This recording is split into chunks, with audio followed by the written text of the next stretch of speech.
আমার সামর্থ্য আছে কিংবা খেতে ফসল আছে, কিন্তু বর্তমানে আমার হাতে টাকা নাই, এমত অবস্থা আমি সাময়িক সময়ের জন্য ঋণ করে কোরবানি দিতে পারবো কিনা? হ্যাঁ, অবশ্যই দিতে পারবেন। যে কোনো আর্থিক ইবাদত ঋণ করে করা যায়। নবী সাল্লাল্লাহু আলাইহি সাল্লাম তার সাহাবীরা ঋণ করে দান করেছেন, এরকম বর্ণনা পাওয়া যায়। আর্থিক ইবাদত এটা আপনি ঋণ করে করলেন, পরে আবার পরিশোধ করে দিন, এটা সম্পূর্ণ জায়েজ আছে।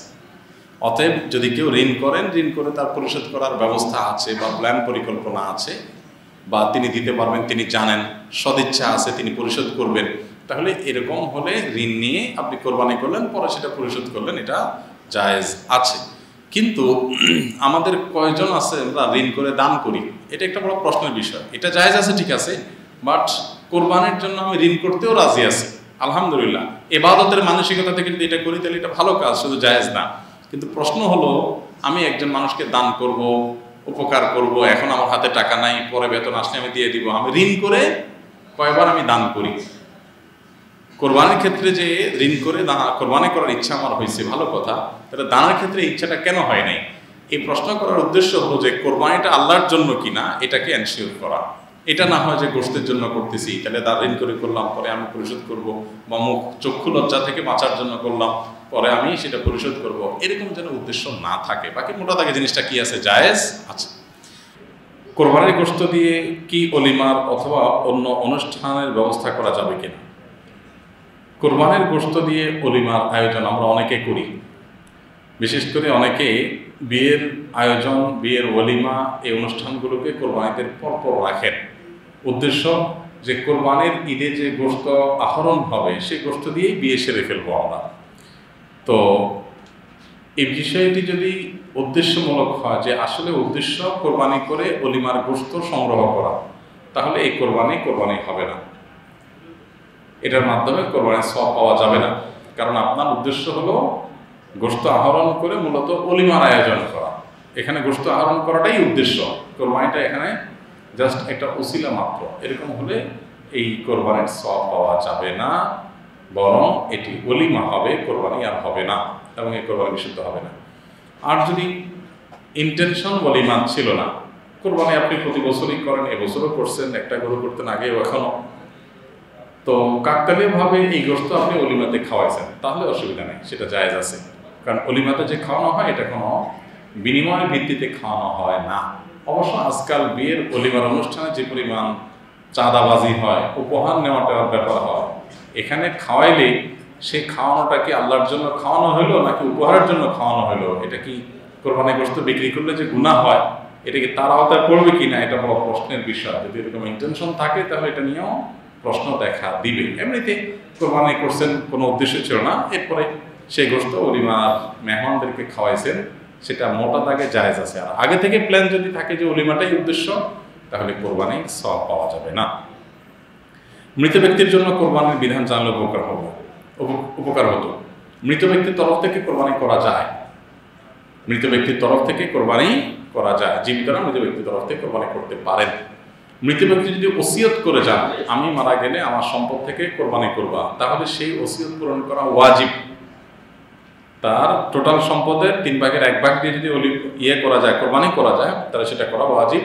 এবং ওই কোরবানি গোশত গরিব দুঃখীদের মধ্যে দান করে দিতে হবে, সাদাকা করে দিতে হবে। আর নিজেদের তরফ থেকে যদি মৃত ব্যক্তির জন্য কোরবানি করেন, আপনি আপনার মৃত বাবা মার তরফ থেকে করেন, আপনার নিজের ইচ্ছা, ওসিয়ত না, আপনি নিজের ইচ্ছা যদি করেন, তাহলে সেটা জায়েজ আছে।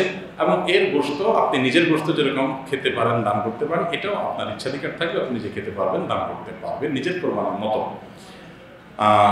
কোন কোন ওলামা একরাম বলেন যে মৃত ব্যক্তির কোরবানি জীবিত ব্যক্তির সাথে যুক্ত করে করলে জায়েজ আছে। তবে সাহাবা একরামের আমল থেকে আমরা জানি, আলী রাদিয়াল্লাহু তাআলা আনহু মৃত ব্যক্তির তরফ থেকে কোরবানি করেছেন, নবী করিম সাল্লাল্লাহু আলাইহি ওয়াসাল্লাম করেছেন। অতএব মোটা দাগে মৃত ব্যক্তির তরফ থেকে জীবিতরা কোরবানি করতে পারবেন।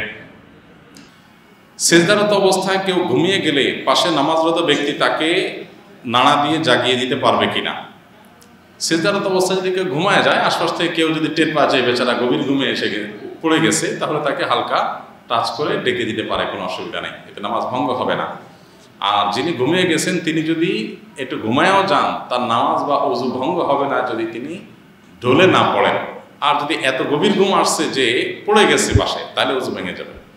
আর যদি না পড়ে যায় তাহলে রুকুতে সিজদাতে নামাজে ঝিমাইছে ঘুমাইছে, এটার কারণে নামাজ ভঙ্গ হবে না।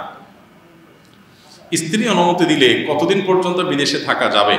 যেহেতু ইসলামে 3 মাস বলা হয়েছে, অনেক আলেমরা বলেন 3 মাসে বেশি বাহিরে থাকা যাবে না। না, এরকম কোনো কথা নেই যে 3 মাসে বেশি থাকা যাবে না। তবে এটা ঠিক যে বাহিরে কেউ থাকতে গিয়ে যদি গুনাহে লিপ্ত হয়ে যান, বিবাহিত মানুষ তিনি বাহিরে থাকতে গেলে নিজের চরিত্র হেফাজত করতে পারেন না, গুনাহগার হয়ে যান, এরকম যদি হয় তাহলে সেই ব্যক্তির জন্য যতদিন তিনি নিজের চরিত্রকে হেফাজত করতে পারছেন ততদিন থাকতে পারবেন। এর বেশি দিন তার জন্য থাকা কি নাই? জায়েজ নাই। কারণ এর বেশি দিন যদি তিনি থাকেন তাহলে সেক্ষেত্রে তার চরিত্র নষ্ট হবে, তার আখলাক নষ্ট হবে, তিনি জিনাহে লিপ্ত হবেন, তিনি গুনাহে লিপ্ত হবেন, তিনি মাস্টারবেশন লিপ্ত হতে পারেন। এরকম যদি আশঙ্কা থাকে তাহলে তার জন্য বিদেশে দীর্ঘদিন থাকা জায়েজ নাই। সেটা হতে পারে 1.5 মাস, সেটা হতে পারে 2 মাস, সেটা হতে পারে 2 বছর। কে কতদিন টিকতে পারে তার উপরে। অনেক প্রবাসী আছেন যারা আসলে বাহিরে প্রবাসে থাকতে গিয়ে তাদের চরিত্র নষ্ট হয়ে যায়। তো এরকম হলে তার জন্য প্রবাস জীবন সংক্ষেপ করে দেশে চলে আসাটা ফরজ। কারণ চরিত্র রক্ষা করা ফরজ। টাকার জন্য চরিত্র নষ্ট করার কোনো সুযোগ নাই, এটা হারাম পরিষ্কারভাবে। আমি তামজিদ, বয়স 10 বছর। মা বাবার অবাধ্য হলে কি হয়? মা বাবার অবাধ্য হলে শয়তান খুশি হয়। তুমি তামজিদ ছোট মানুষ, শয়তানের সাথে আমাদের লড়াই চলে।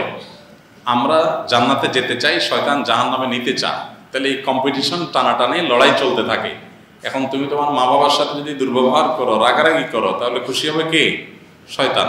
কারণ তুমি শয়তানের দলে গেলে শয়তান তোমাকে জাহান্নামে নিতে পারবে, ক্ষতিগ্রস্ত করতে পারবে, আর দুনিয়াতেও তোমার ক্ষতি হবে। মা বাবা সবসময় সন্তানদের ভালো চান, এই জন্য মা বাবার নির্দেশ মানার ভিতরে কল্যাণ আছে। আমাদের আল্লাহ খুশি হন মা বাবার কথা মেনে চললে।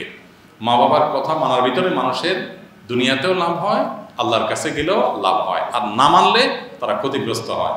পৃথিবীতে কোনো ছেলে মেয়ে মা বাবার সাথে বেয়াদবি করে মা বাবার অবাধ্য হয়ে সফল হয়ে গেছে, এরকম দেখানো কঠিন হবে। তবে হাজারো নজির দেখানো যাবে যে মা বাবা বাধ্যগত থেকে বাহ্যিকভাবে কষ্ট হলেও সে চূড়ান্ত সফলতা অর্জন করেছে।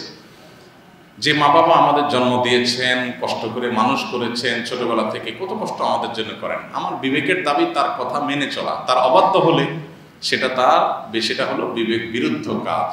একটা মানুষ আমার উপকার করলো, আমি তার সাথে বেয়াদবি করলাম, আমি তার কথা শুনলাম না, এটা যেরকম অযৌক্তিক, ঠিক মা বাবার সাথে কথা না শোনা এটাও অযৌক্তিক কাজ। স্ত্রী সহবাসের পর গোসল না করে কোরআন মাজিদের কোনো আয়াত অথবা সূরা তেলাওয়াত করা যাবে কিনা? গোসল ফরজ অবস্থায় কোরআন কারীমের কোনো আয়াত, কোনো সূরা এটা তেলাওয়াত করা যাবে না। জননী ব্যক্তি যার উপরে গোসল ফরজ হয়েছে তাকে বলা হয় এরকম ব্যক্তির উপরে কোরআন নামাজ পড়া যেরকম তার জায়েজ নাই, ঠিক একইভাবে কোরআন কারীমের তেলাওয়াত করাও জায়েজ নাই। এমনিতে অন্য সাধারণ দোয়া, জিকির যেগুলো সেগুলো করতে পারেন এবং দ্রুততম সময়ে তার ফরজ গোসল করে শেষ করতে হবে।